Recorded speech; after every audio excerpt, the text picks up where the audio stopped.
Bata pa lamang, tinatanong na ako kung anong pangarap ang nais kong makamit sa kinabukasan. Maaaring ituring itong labis na ambisyon, ngunit masasabi kong mataas ang nais kong marating para sa aking sarili at pamilya. Libre lang mangarap, isang katagang madaling sambitin, ngunit habang unti-unti mo nang tinatahak ang landas tungo sa mga pangarap na ito, mapapatanong ka na lang kung, kaya ko ba? O kaya ko pa ba? Hindi ito basta plano lamang, kaakibat ng tagumpay ang sakripisyo, pagpatyaga at pagpupursigi, dugot pawis gaya ng madalas na sabihin ng iba. Ako nga pala si Crystal Cervana mula sa HRDM4. Nais kong ibahagi sa inyo ang aking vision board. Binubuo ito ng 7 aspeto.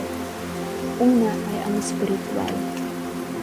Naniniwala kasi ako na dapat ang pananampalatayang maging pundasyon ng lahat ng aking ginagawa. Hindi magiging posible at matutupad ang anumang plano kung wala ang pahintulot ng Diyos. Sa pamamagitan ng pagtupad sa aking tungkulin sa simbahan, nananatili akong matatag sa kabila ng anumang pagsubok na dumating. Siya ang tanging masasandalan ko sa tuwing dinadalaw ako ng kalungkutan dulot ng aking mga nararanasan. Maaari akong saktan at iwan ng ibang tao, ngunit ang amang nasa langit, hinding-hindi. Kahit paulit-ulit akong maubos ng mga pagsubok, hinding-hindi mauubos ang pag-ibig ng Diyos. Ang pangalawang aspeto naman ay ang pamilya. Simple lang naman ang nais ko, ngunit alam kong hindi ito magiging madali. Isang payapa at masaganang pamumuhay para sa aking pamilya. At balang araw, kung magkakaroon ako ng sariling pamilya, ayaw kong maranasan nilang kailangan pa nilang hintayin ang ibibigay na atensyon at pagmamahal. Nais kong huwag nilang maramdaman na kahit kumpleto naman ang pamilya, tila magkakalayo at magkakahiwalay naman ang loob. Para naman sa aspetong pangsarili, nais kong makapagtapos on time at makapagtrabaho dahil ako na lang yung inaasahan ni Mami na makakatulong sa kanya sa pagpapaaral ng aking kapatid. At kung ipagkakaloob na ng Panginoon, nais ko rin makapag-aral ng maseral habang nagtatrabaho. At kapag nakapag-ipon na ng sapat, unti-unti kong bubuuin ang pangarap kong restaurant at makapag-travel around the world. Siyempre, hindi yun magagawa kung wala kang pera, hindi ba?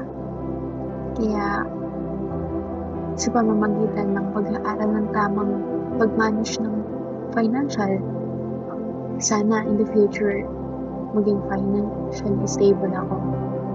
Hindi man labis na mayaman, ngunit sapat upang matugunan ang aming pangangailangan.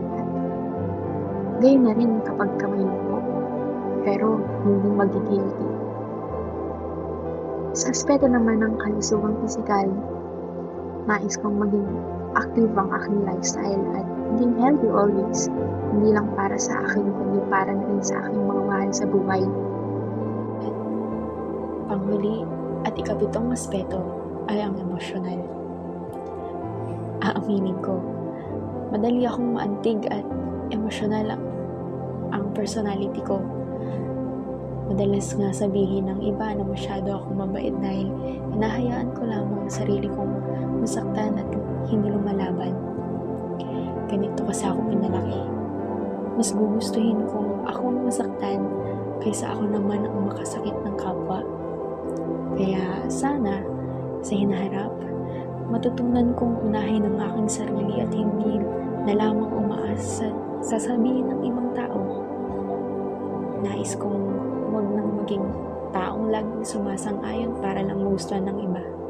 At sa halip, ay gawin ko na kung ano ang tunay na nais ng aking puso. At iyon ang nilalaman ng aking vision board. Maraming salamat sa inyong pakikinig.